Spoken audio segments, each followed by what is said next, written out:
Haven't Seen It with Kim Sestito and Tommy Tevenin.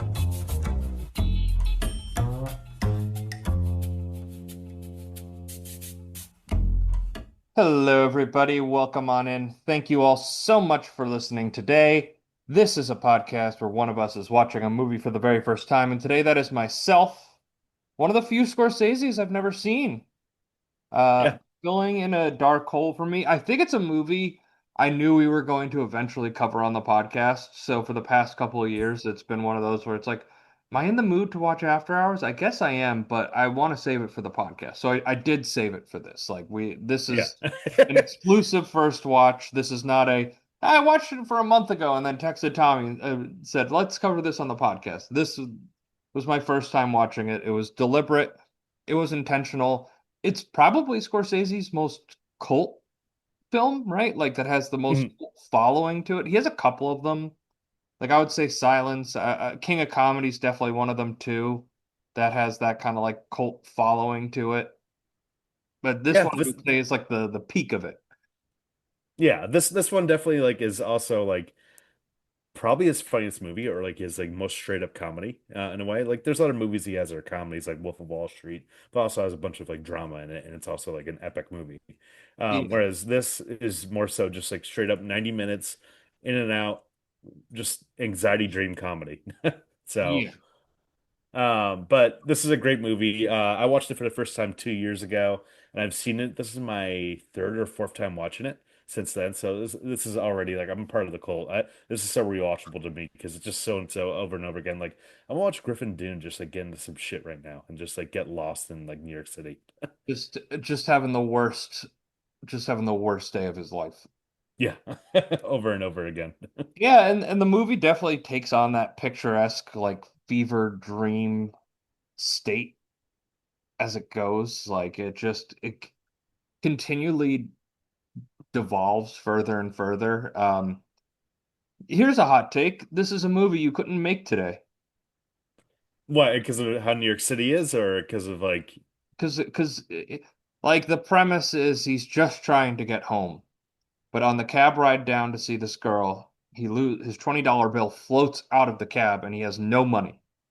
mm, Well, now people have phones, they have wallets on their phone, they have a credit card, they have so many ways of being able to access money. They have an ATM card, right? Like well, this is a way that like now screenwriters and like horror movies, for example, have to be so much more creative for like how do we solve the cell phone problem? If like you're doing the After Hours remake, or if you're doing a movie like After Hours, basically all you had to do is just like, okay, so he doesn't have a wallet on him. He only brought his phone because he does Apple Pay all the time, and and it's then at his 1%. Yeah. at 1%, or it drops in a sewer, or like it's in the puddle of mud, or like gets destroyed. And there you go, you're off. But that is one thing I was thinking about how like especially in that one scene where like he like doesn't have enough money for the fare. Where it's just like nowadays it's like all right, like well just use that's what you have a credit card for or a debit card or you don't just carry around cash anymore. We're essentially becoming more of a cashless society. Yeah, we are, which good and bad to that, I suppose. Good and bad to Yeah. that. Everyone's reliance on credit cards, Mhm. uh, not ideal. But we're going to talk about on this show, we're going to talk about like Scorsese, where he is in his career here. We're Mhm. going to talk about the performances, talk about some of the themes in there. But before we go all into that business, Tom, what have you seen recently? It's been a little while since we've done a podcast. I know you've seen some movies. I know you've watched a Yeah. few, a couple, if you will. It's been a while. So I'll talk about the one I went to yesterday. I went to a double feature, spent my Labor Day doing another Tim Burton double feature. Last year it was Big Fish and Edward Scissorhands screenings. This year it was Batman and Batman Returns, the Michael Keaton Batman movies that Tim Burton directed. Really fun seeing them in the theaters. This is in Dolby too, so just great performances, especially seeing like Jack Nicholson in the first one where he's just like having the time of his life. Where he's like, I'm making millions of dollars here. I'm just gonna be as campy as possible. It's really just like you can see the seeds of like how many other people like base their villain performances off Jack Nicholson and Batman. Yeah, I mean, there's even like a little Ledger. Like Ledger definitely took something from there too. Like, Mhm. despite it being its own thing, like there is a like. the Joker in and of, except for the movie version of at least the first one, like it'll always have a level of camp to it because it's a Yeah. man dressed up as a clown in a purple suit causing chaos. Like it is what the character is. It needs that little bit of camp in there, but I really I haven't. How was Batman Returns? Because I haven't watched that. Excuse me, Well, since I was a kid. first of all, Batman Returns holds up really well because I think that seeing these two movies back to back is amazing because you can really see like how Tim Burton was given so much more creative control by the time you got to Batman Returns. Where like everything in that movie is so much more gothic, so much more like Tim Burton-y, like even like the villains in that movie. And then the Penguin and like how disgusting and revolting Danny DeVito's the Penguin is. In some ways, it's almost like you can see like Frank Reynolds in a way where he's just eating fish and just being like a fucking disgusting fish creature. But I do have to have a little complaint real quick, not for the movie itself, but my screening of Batman Returns. So Is this an Batman was audience? fine. Is this an audience? Audience thing. So Yes. Batman was fine. Batman Returns, I need to just like complain for about like 2 or 3 minutes here. The Some woman walking. some woman brought her fucking toddler into the goddamn movie, and this toddler wouldn't shut the hell up the whole entire time. So we're watching Batman Returns, like my girlfriend and I. We're trying to like relax and like unwind. Like okay, whatever. We haven't seen this movie in a bit, and every single time there's a dialogue scene, all I hear is this baby like or toddler screaming out like wah or like singing the ABCs, just being a loud toddler. And like it got to a point, my girlfriend went to the lobby, asked the manager, they gave her a warning, and then like 20 minutes later, I went to the lobby asked the manager, and the manager's like, "Oh, there's nothing we can do. We're sorry. Like you can give you a refund." It's like, what the hell do you mean there's nothing you can do? You could kick the lady out. She's disrupting everyone. Excuse Is me. this? One, I am a AMC. Wow, you really got on your high horse there. Yeah. So Lobby like, 2 times. yeah, 2 times. I mean, this is almost going full Karen, but in a way, like I'd You never did done go this in a full. movie. You did go full Karen. I see your Well, hair well, parting well. just a Then little bit. Like the bangs are coming down, Tommy. yeah. And then I got to a point I'd never done this in the theater before, but like multiple times I just like shouted out like, "Shut your kid up." I was just done. Tommy letting everybody know that he just kind of hates children a little bit. Well, no, I don't hate children, but it's more so like if your kid's like being loud and disruptive, don't bring him to a movie theater. Like I remember years ago when Quiet Place came out, our buddy Will and I went to a screening where these two ladies brought their screaming babies into the movie. And the movie's called Quiet Place. So guess what I heard throughout that fucking movie? Two babies screaming the whole Meh, time. Yeah. meh. So it's just like people are just such like assholes. Like just don't go to the movies if like your kid can't like behave.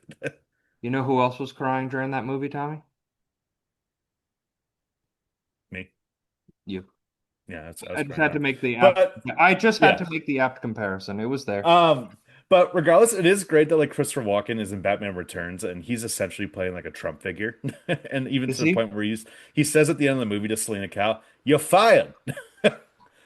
It's just like Tim Burton was not even being subtle of like who his inspiration was for Max Shrek.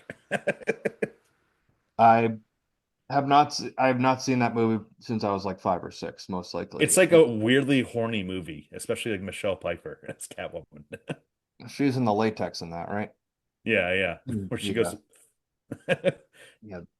Well, I also went to the theater and I saw a movie that made its triumphant IMAX debut, I think. I am, of course, talking about Jaws, the Spielberg. I've held off on watching it because I knew it was coming at the end of August. I was like, I'm saving my Jaws experience for this year to see "Hmm." it in theater. Because if you get to see Jaws in a movie theater, you take advantage of it. You go and It's see. a annual thing for me. I'm gonna try and see it later this week. Oh, are you? Is it still playing?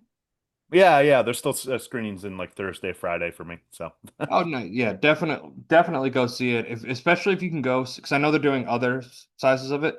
Definitely go see it in IMAX. It was because like I had seen it in theaters before, but in IMAX it was cool because they did a really great job with the restoration, and you could really feel the scale of the shark mm. on a screen that big.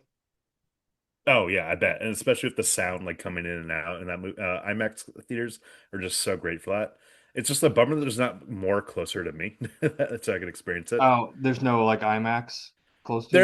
There, well, in terms of AMC's, no, not really. But there is one like 10 minutes away from me that's not AMC, but it's like I have to pay for more Then I of have them. to, then you have to pay for, yeah, that's, well, there's a, because there's the IMAX that I go to that's at an AMC, and then there's the Regal IMAX, which is where I saw Oppenheimer in 70 millimeter, and it's like a true IMAX screen. Like that Yeah. thing is huge, dude. It is Mm. it's so big. If you've ever been to like a true IMAX screen, like it's monstrous. It is like towering.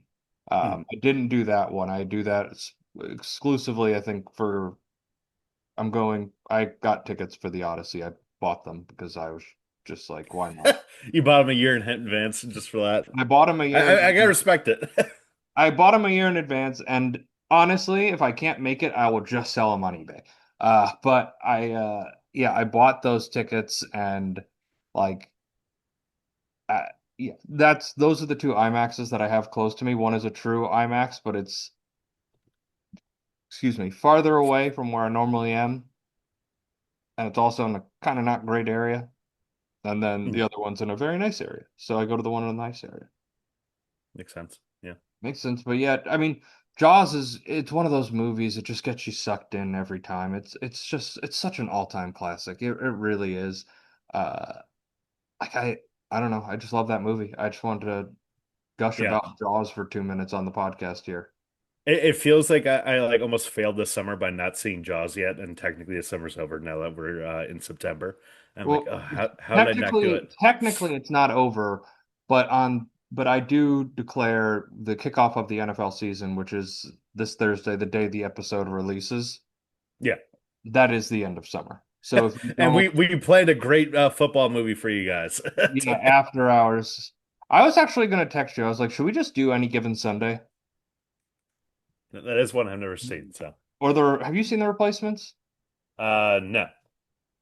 There's some football movies. Maybe a little February Super Bowl. Yeah, we're doing our sports movie month. And we still have to do Miracle too. Another good movie. Yeah. Another good movie. But this is After Hours.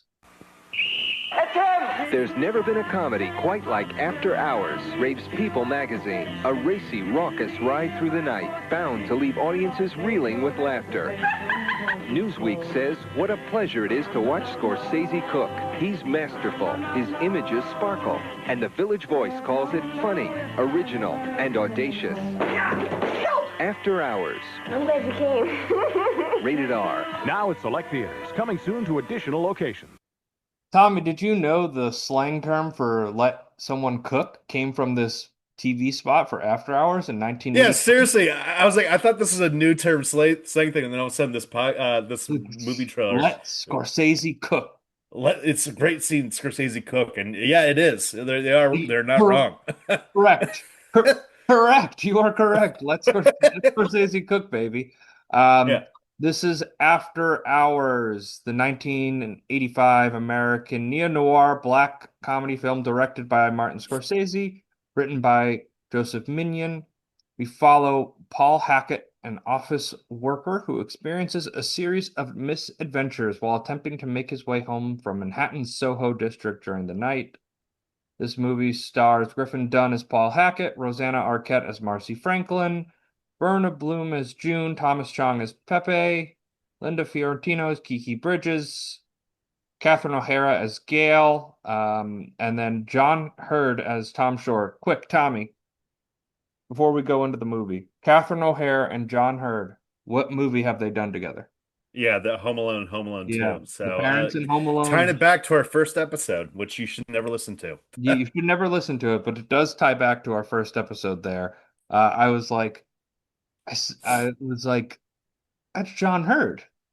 And then I remember seeing Catherine O'Hara's name in the credits. I was like, oh, dang, the parents from Home Alone are like, they're both in this. Yeah, and they share a scene briefly in this. So, They share, yeah, a very, very brief scene in this.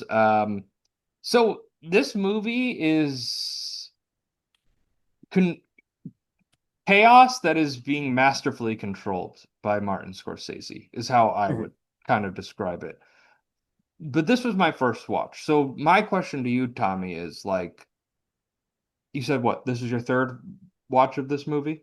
Yeah, yeah. So Is there new details that you're able to pick up on the movie while you're watching it this time around? Like, is there more to bite into? Because I feel like that is common in Scorsese films that it's like a first viewing's not enough. You need to get to a second or third viewing to kind of fully grasp everything that's going on in the movie. I I think that in general this movie is almost like more of like a hangout vibe in a weird way, in an odd way where you meet all these quirky characters. Where like for me the big thing on this rewatch was I realized Will Patton was Horst.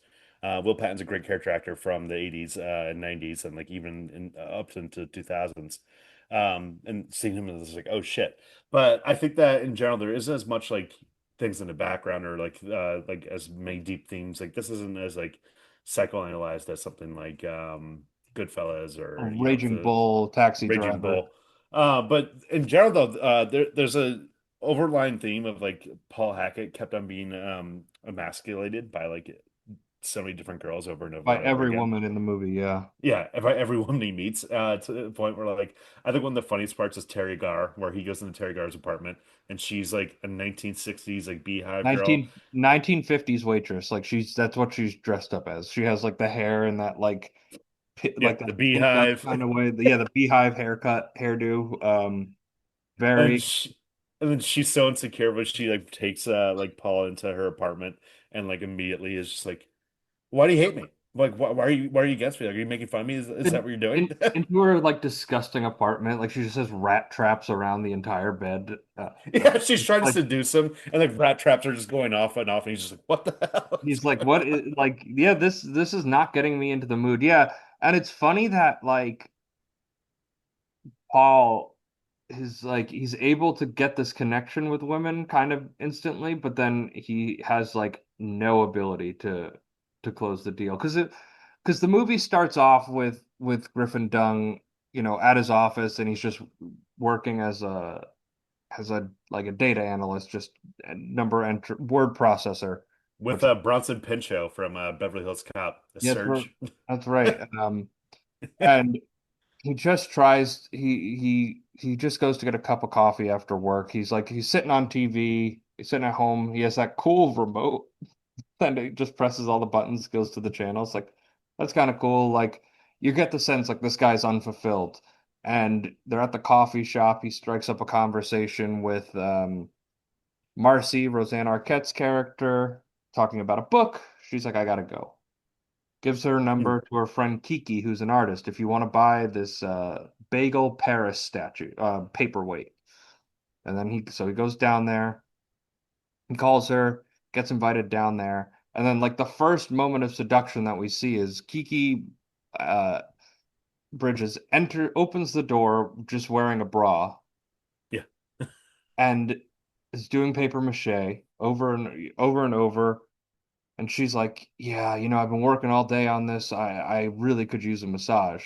He starts giving her a massage, and he's like kind of whispering into it, and you're kind of getting like a little bit more about the character, where you're just like, well, we thought we were down here to see Marcy, man, and now you're down here to like see her because like she's kind of like leaning back into him. He's leaning forward, telling this story about a burn ward, and then all of a sudden, just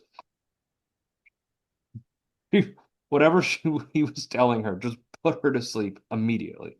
Yeah.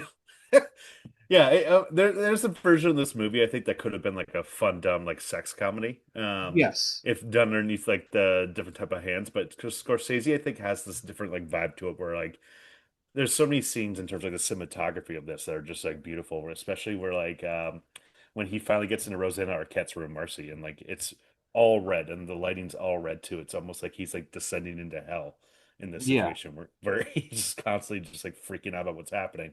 I love Rosanna Arquette performance in this movie, especially when she like tells Paul about how like I'm having, just a real good feeling about this. And it's like really manic energy where like Paul He, doesn't know where he stands at for at any moment because like one moment she'll be like really like nice and flirty, and next she'll be like, I told you not to leave the bed, didn't I?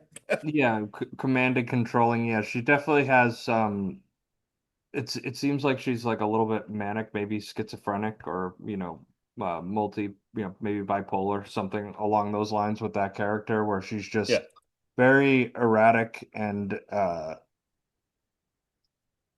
leaves you very feeling very uncomfortable. And she just, yeah, she has this way about her, just this like she's like got such this like cute charm that she just like has brought him under her spell, like he Well, can't it's keep like away a from kind her. of unnerving, like a slow burn type thing where like Well, it's the when I first wa it's the crazy factor, Tommy. yeah, yeah, yeah. Well, it was one of those things when I first watched this. I was wondering if you had this too, where I was wondering if this movie is going to descend into like a slight thriller type territory, where like all of a sudden it was like, oh, like shit, like is she like gonna like trap him in here or something like that, or like how bad is this gonna go for Paul, other than like what ends up being a little more comedic bent to it.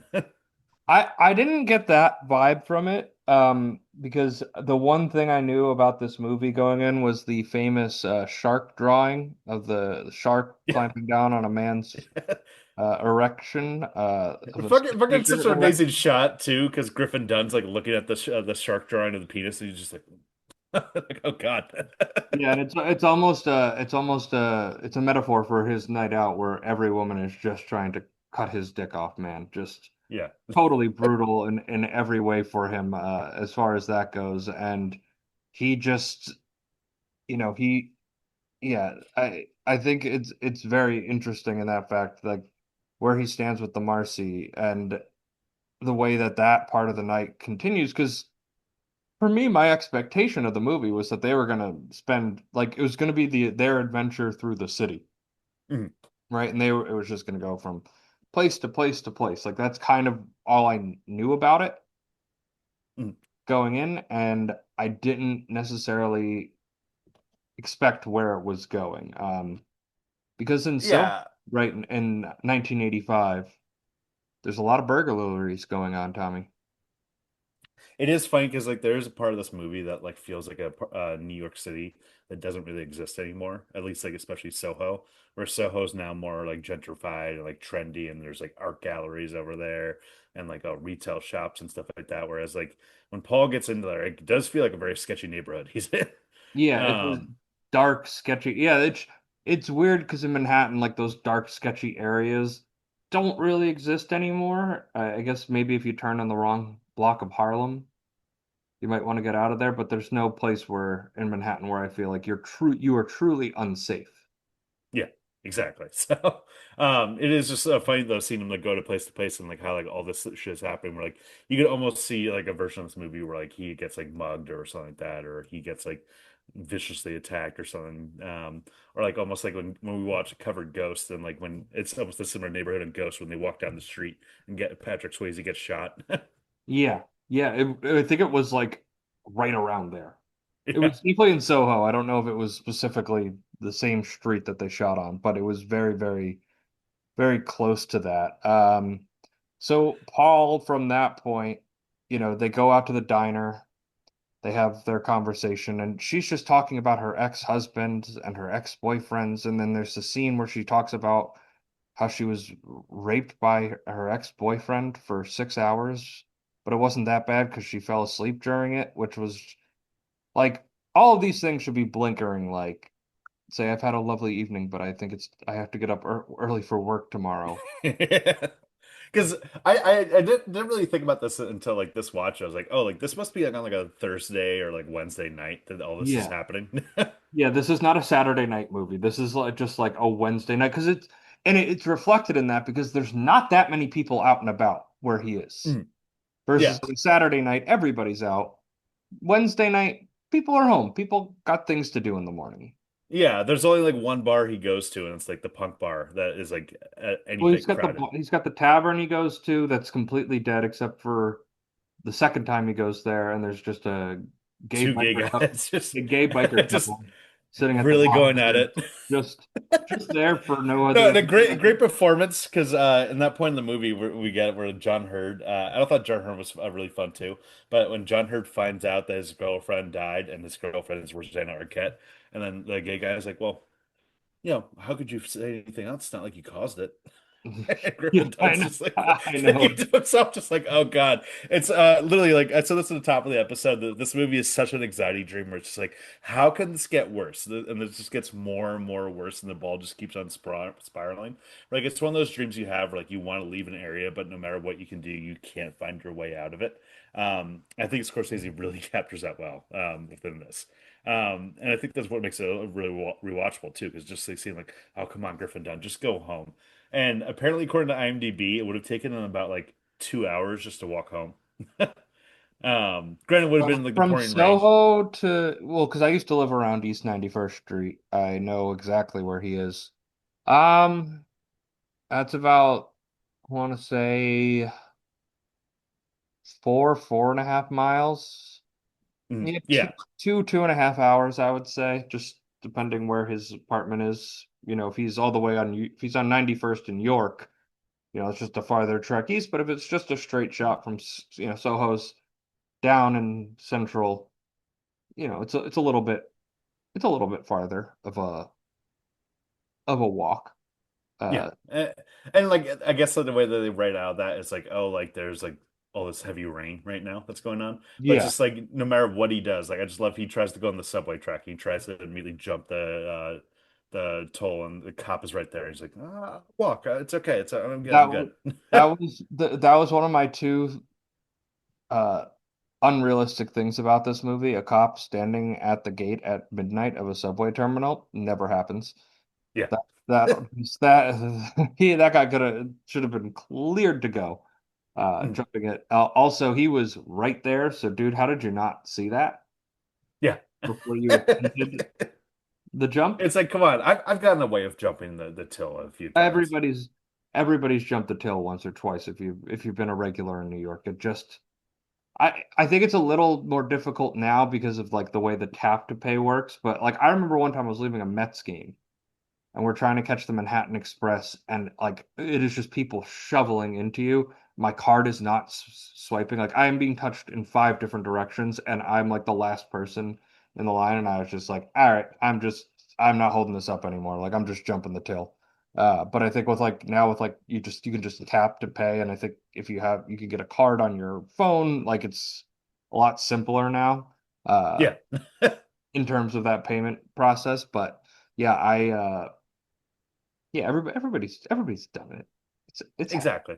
But it adds this like way of like this movie almost being like a endless maze that Griffin Dunn can't get out of, because like every avenue you think that would be a way to get out or get home, and that's really all it is. And that's why they mentioned like the Wizard of Oz in the beginning of the movie where Marcy's talking, because like really all Paul wants to do the same thing is just I want to go home. Like there's no place like home, over and over again. And he just And can't what a tap his three heels three times.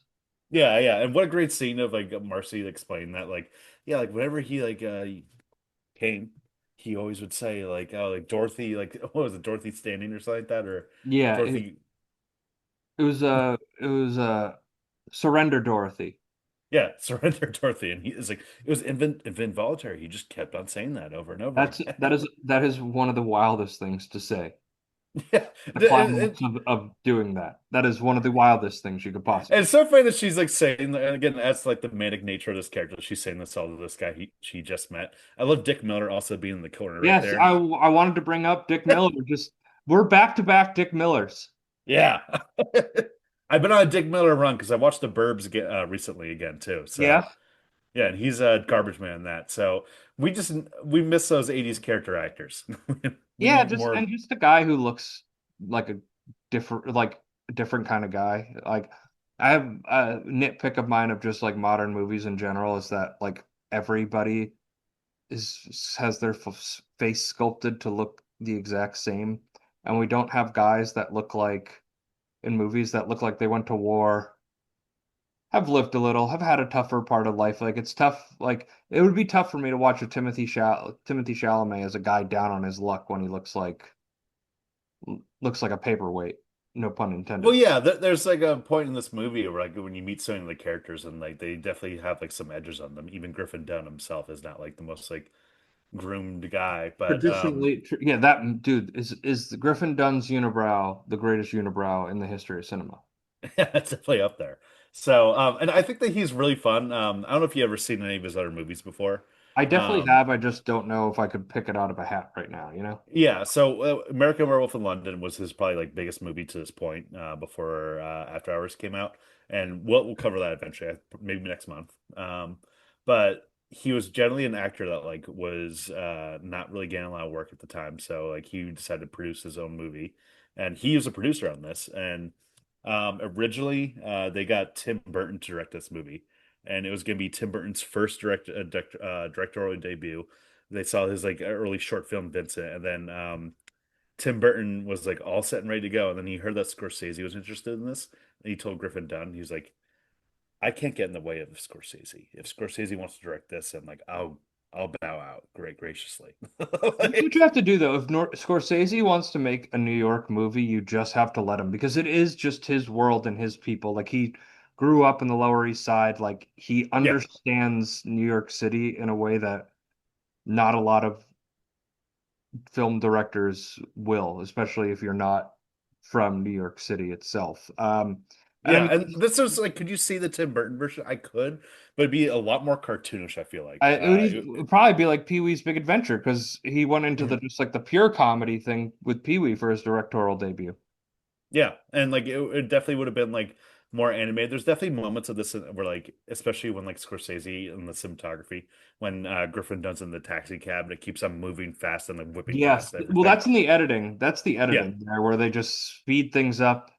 There's many moments of that, like especially, and it's just to show the more panic that he gets. Like we just it like that first scene with the taxi cab and the taxi cab driver being an absolute lunatic, which if you've been in New York for any period of time, you've hopped in the back of a yellow cab and have had to hold on for dear life. It's not all of them, but there yeah, are guys that just drive like lunatics. I think with like traffic light cameras and stuff that has died down considerably, but that yeah. was a thing. Like that was a real thing. But I noticed it more towards like the end of the movie where he's keeps going into these strangers' apartments and grabbing the phone and just and like it's just that quick edit, like that quick crunch. It's just like, oh, like the pace is just picking up and You like can even see it like when he goes into like Marcy's like room for the first time and like it immediately like just speeds up and everything like that. And even when he's leaving after she dies and speeds up, and I love the little sign he just leaves that says yes, like "dead person here." dead body, dead. He because he goes to see Tom the bartender, and Tom the bartender's like, "You need $1.50 for Subway?" Yeah, I got you, dude. Don't worry. Um, which does feel like another solution to his problem being like, "Hey, I am 50 cents short. I will mail you 50 cents tomorrow. Can you just give me 50 cents, please, so I can make this subway train?" Yeah, Like I feel like there were just solutions, but he didn't go down. But Tom, the bartender, offers money, but he can't get the cash register open. But the key is back at his apartment. So they swap apartment keys. So now Tom, the bartender, has Paul's apartment keys. He goes to the apartment, he floods the toilet, which I thought was going to come back into play where like Tom the bartender was on his side until he finds out that his apartment's flooded. yeah. Shockingly, that's the one thing that doesn't pop up again in this movie. Yeah, and I like that's what I really liked about it's a really tight screenplay where everything rhymes, everything comes back into fold, like the paper mache at the beginning makes a grand appearance at the end. The paperweight from the beginning comes back towards the middle, towards the end of that second act there. Like there's Mhm. all these little things that just kind of work together in that front. But I wanted to talk about Scorsese and where he is in his career. Got his start with who's that knocking on my door? Then he has Mean Streets, Taxi Driver in 76, New York, New York, The Last Waltz, Raging Bull. And Raging Bull was like, okay, this guy has arrived. This guy is a major player, one of the major American filmmakers. The next film, The King of Comedy in 1982. Yeah, Boy, oh boy, that one tanked hard. yeah. We talked about that about a year ago, but again, like it was a movie that wasn't successful. I remember I was the one that liked it the most out of the four people we had on. I think I would Uh, like it more on a rewatch, to be fair. Yeah, but regardless, it did make money, and some producer told like Scorsese, like, "Hey, Scorsese, maybe in the next movie you probably want to make some money." It's like probably about time. So And Scorsese also viewed this movie as kind of like a back to basics type thing. Like yeah, he wanted to like show that he could still flex his muscles on a low budget and still like like really do it. So like this is one of the reasons why he was very interested in this. So he was just like thinking like, okay, how can I be more creative, be put in a box again and like crawl out of it? this is the most Scorsese's most recent film that is not an adaptation or a biopic That's crazy. since that. That's crazy to think about. This is a Yeah. true return to form because it is not that hangout movies are necessarily easier to make, but they're easier to market to, and you get to work with character actors and you get to work with, you know, different kinds of people here. I mean, is this I don't know the runtime of every Martin Scorsese movie, but this is 94 minutes. This has to be his shortest movie. It feels longer. Not Yeah. derogatory, but it definitely feels longer just because it's so like anxiety pressing and you're just moving around from place to place so frequently that it does not it feels longer than its runtime, but in a good way. Yeah. No, I do agree with you because especially on first watch, where like you keep on wondering, like, okay, like how's this gonna get back? Like, where's this going? Like, where's the next place he's going to? And you feel constantly stuck in this loop in the way that Griffin Dunn's character is, where you're like, okay, like how's he gonna get home? I think I watched this really high the first time and was like, almost had an anxiety attack from it. That is the least surprising sentence you have ever said, Tommy.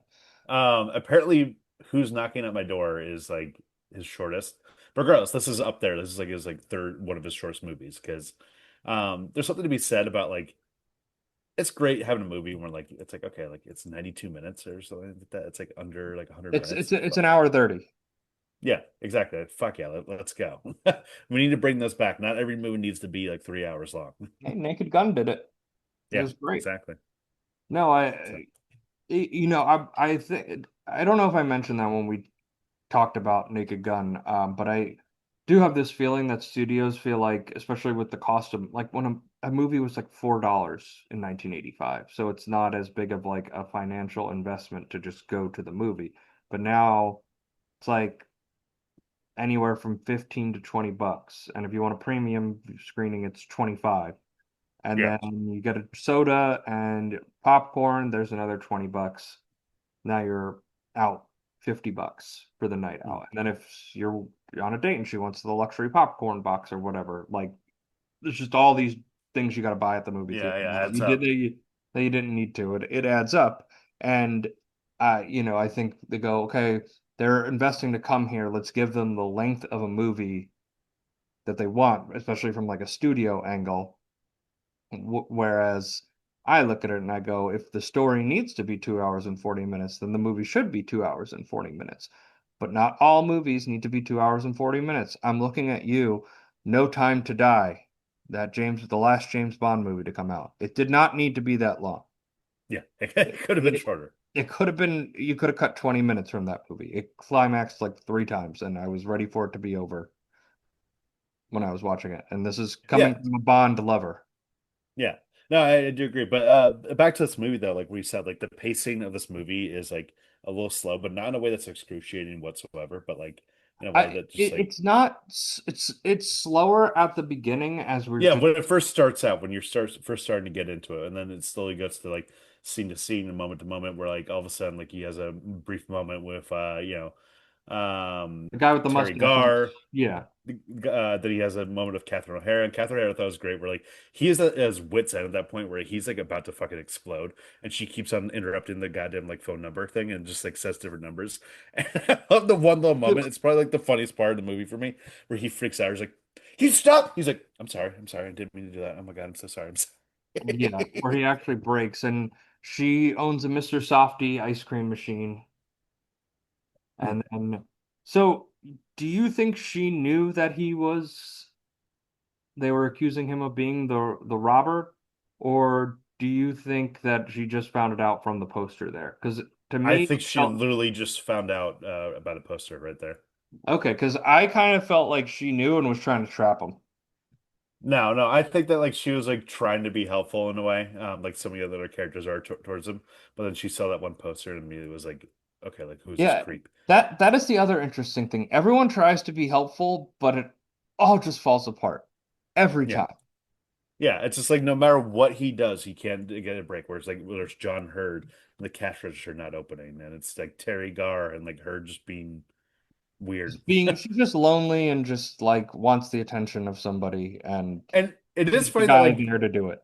it is funny that Paul is, for all intents and purposes, a douche in many ways. Where like he just leaves the apartment of what's it called, Marcy, and like and he Well, comes back before he realizes. they smoke the weed, and he's like, this isn't even weed. He's like starts freaking out, like it's clear he wants to get there, and she's like, this isn't even weed. Like this isn't Colombian grass. Like that's the argument they're having. While like, and this is the first time we're actually seeing this character expressed, because like I would say the first 20, 30 minutes of this, he's kind of a doormat, like a guy Yeah. you just walk over, roll, steamroll over. Mhm.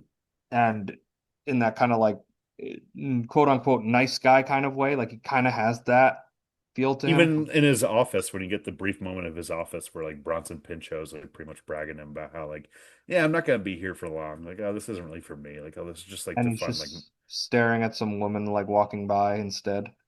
yeah, yeah. And he But yeah, we get to the point where like he's freaking out of her, and like he takes a moment to leave, and when he comes back before he realizes that she's dead, and he's saying like, "Well, I just thought, well, fuck it, I'm just never gonna see you again. I could just leave, like whatever." I'm yeah, sorry to. instead of just saying like, "Hey, I'm freaking out. I gotta get home, man. I can't do this," and just like at least giving a reason. Although I will say in Marcy's in his defense, like I don't, I he's the straw that broke the camel's back. I wouldn't say he's the primary reason, you know? Yeah, yeah, Like obviously exactly. you are going to feel that way, but I wouldn't say he was the reason that she decided to kill herself that night. Mm, Um, Also, when he goes back to the second time and he stops Cheech and Chong, who are in this as the actual robbers, who are just mm, great. It's just very funny hearing these classic comedian voices like bickering back and forth as they're robbing places. Uh, mm. Also, very strange that they're just like, why don't we rob every building in this neighborhood tonight? Yeah.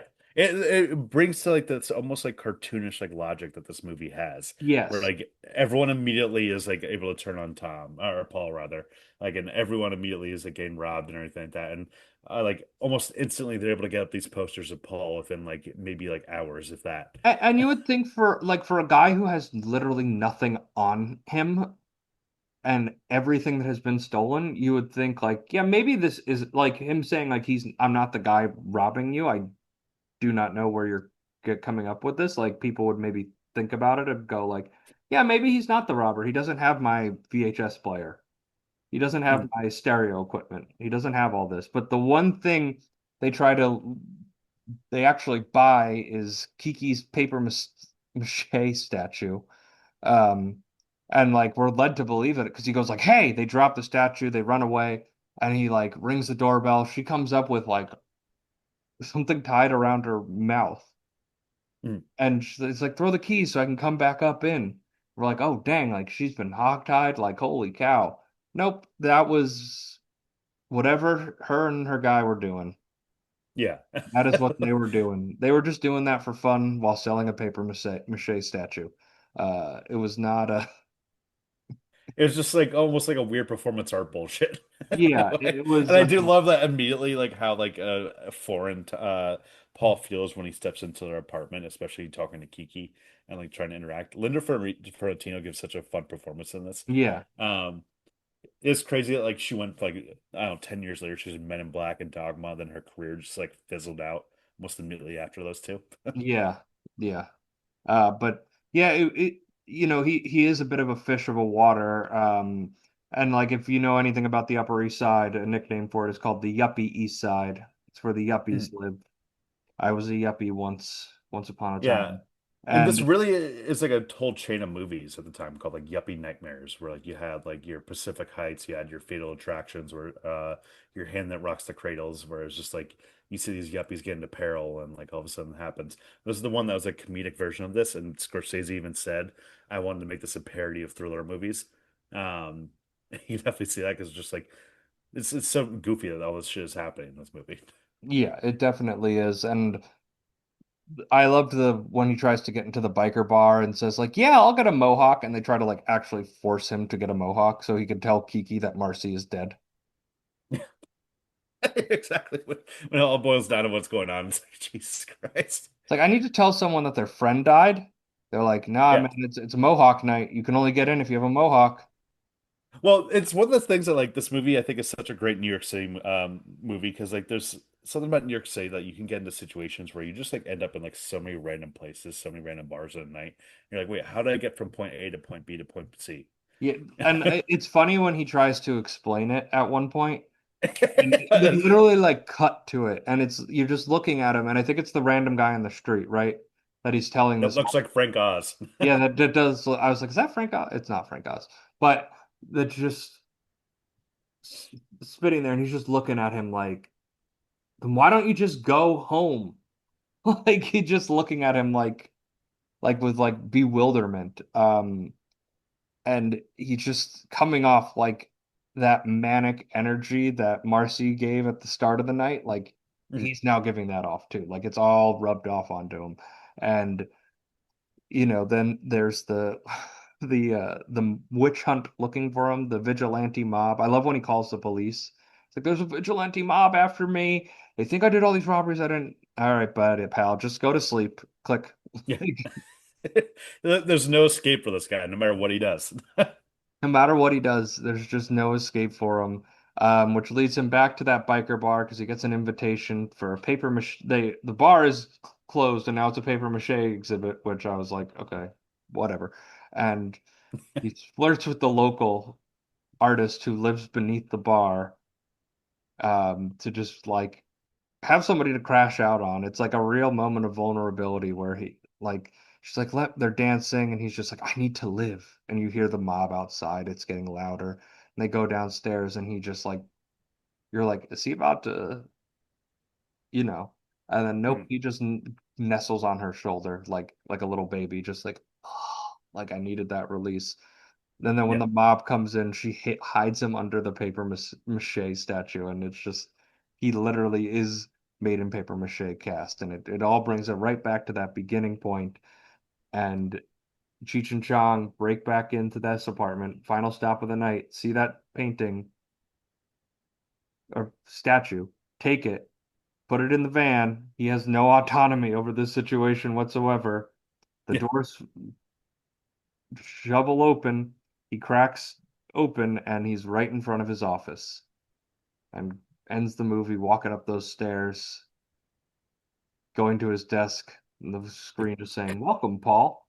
Yeah, covered in like debris and no one even like notices about it. And it's interesting because it's like what is the nightmare? Because we saw from the very brief window in the beginning, like he's not satisfied in where his life currently is in the job that he has. Like he's not getting any satisfaction from this. He's disengaged, almost disinterested. And Even like his brief moment in his apartment, he's clearly lonely. He lives by himself and like, he has nothing really going on at that point. yeah, and now he just has to like he's sitting there with all like the paper mache stuff on him and sod and just like all the filth from that night just sitting on him on his body as he's like getting ready for a day of work after that night, which is the epitome of, you know what?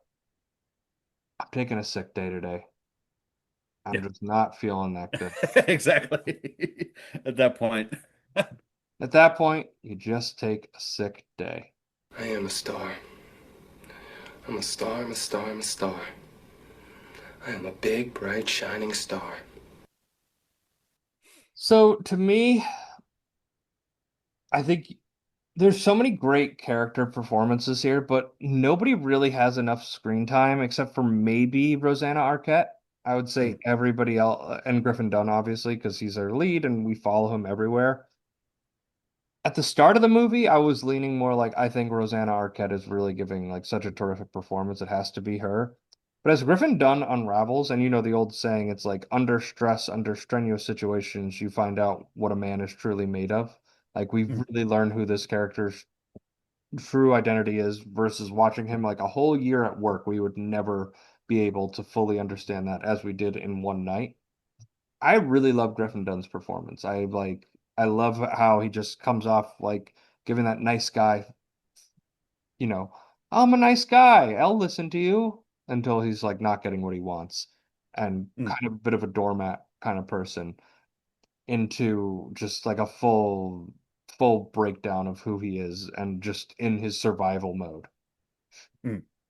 It like doesn't go over the top in a way, where it still feels like within like the reality of the movie and stuff like that. It doesn't go like too Yes, cartoonishly. which I think is like really masterful, like screenwriting and directing, like working in combo there, that they're able to kind of you never go, oh man, like why did they do that? All right, they just took me out. Like you never get taken out of this movie. I would say you get sucked more into it as they Yeah, like it's almost shocking there's not like slapsticky moments in this movie because you could easily see that happen. yeah. I think Um, we could talk about that in our next segment, Oh, Muppets. I thought you were playing it.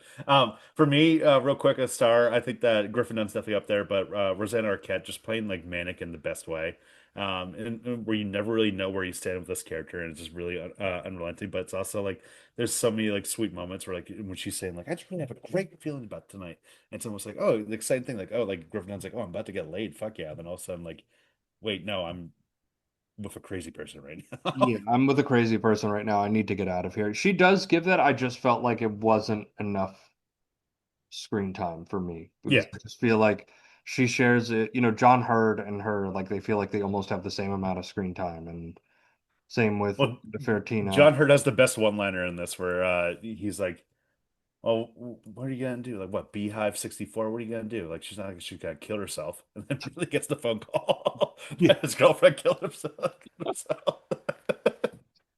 it's very dark, but it is the humor is there Yeah. if you look for it. Ah, are you ready, comedy partner? Waka waka. All right, Tommy, would After Hours work as a Muppet adaptation? I think 100% yes. Do you keep Griffin Dunn, or do you just make like everyone else Muppets? You make Or everyone else Muppets and you just make it a little more slapsticky. yeah, a little more slapsticky, and then Oh, you there know you what go. I think? I think You at make some Kermit Griffin Dunn. no. I think you start off with you keep the movie the same for the first 15 minutes. Yeah. Then it's almost like he steps through you know, if you want to put that Wizard of Oz comparison. Soho is like a Like Muppet no, like world. when he steps into her apartment and he sees her for the first time for like with like the charm of her being gone and he finally sees her and she's Piggy. Mm, yeah. I think you just take it from there. Uh, Kiki would be Janice. and then there's not enough female Muppets, unfortunately, for us to cast every woman in this movie. Yeah, yeah. But But so, they'll make some little Scorsese adaptation for the Muppets. I like it. It's probably one of the only movies he has that's not like inherently violent and crimesy. yeah. One of Like the there's no few. gunshots really going off if I can remember. I don't think there's one in this movie, which is a rarity for a New York Scorsese movie. Uh, so I think, yes, I'd like to see it. I like to see it. Add to the slapstick. It would be something different. I feel like they could do something cool with it. Um, Review time, Tommy. Give me your score out of 5. All right, so I watched this for the first time 2 years ago, and it really hit because it was when I was living by myself and when I was single. But I think that this is just a great like anxiety fever dream of a movie where you never know like where it's going, and like you feel like you're trapped in it, and you really get in the sense. Scorsese directs this amazingly. Thomas Shoemaker, his longtime editor, she does a fantastic job too. And this is just so rewatchable because you have so many great moments of the character actors popping up and like just acting manic and crazy or hilarious. I'm going to go 4.5 out of 5. I think this is probably my top five for Scorsese I've seen so far. So I'm gonna go 4 to 5 for me. I really, really enjoyed it. I think it could increase on a rewatch for me. Really great anxiety inducer. Really, really like really dark humor. This is a movie I wish I could like watch in a theater and get like more of an audience reaction to these things. I feel like it would help you oh, get it plays sucked. really well in theater. I saw it in theaters recently. Yeah, I think it would help you get really sucked into the movie itself. Uh, I wanted to mention Howard Shore, who did the music, scored it really great, really helps keep the pacing up of it as well. And Tommy, what is Howard Shore most famous for? Fuck. Lord of the Rings. Yes, very good. Literally because I pulled up his Wikipedia page. I can't Of take credit. course, cheated. Okay. Um, yeah, I saw that. I was like, oh, cool. All right, we're getting that early Howard Shore. All right, here we go. I was excited. He was the most excited name I saw on the during the credits at the beginning of the movie. Um, but really fun time. Nice 90-minute romp if you got 2.5 hours to kill somewhere and you're just like, I want to watch a movie that has just a little bit more going on. It's not some crazy thematic deep dive, but it's just you get to watch a master work with a tight screenplay that doesn't try to bite off more than it's looking to chew. Mhm. Um, so 4 out of 5 for me, 4.5 out of 5 for Tommy. Another great episode down in the books here. Tell the people where they can find us and wrap them up with any other notes we got before we end this episode. Yeah, so thank you guys so much for listening. You can follow us on social media. That's at Seen It Pod. Seen it as in like haven't seen it. So yeah. Nice Anyways, and tough. but that's on Twitter, Instagram, TikTok. We're also on Threads, though that's kind of dead now at this point. You And stop mentioning it now. I've been yeah, we can stop mentioning it. We're also on Blue Sky. That's podsceneit.bluesky.social. And leave us a 5-star review on Apple, Spotify, wherever you get your podcast. Helps us out, helps us grow the show. And next week, we're continuing with our month of like total bangers. After Hours just celebrated its 40th anniversary, and this next movie is celebrating its 50th anniversary, and it's Dog Day Afternoon. Never seen it before. never seen it. Can't wait to Very see it. excited for that. We also have to put out or I think we just we're not going to put a Twitter poll. We're just going to do one battle after another. Yeah, yeah. So we're doing one battle after another, and also later this month we're going to be having There Will Be Blood, which I've never seen before. So this is probably one of our better months we've had in a while. So get excited. True bangers, true hits, true classics. Thank you all so much for listening. We will see you next time.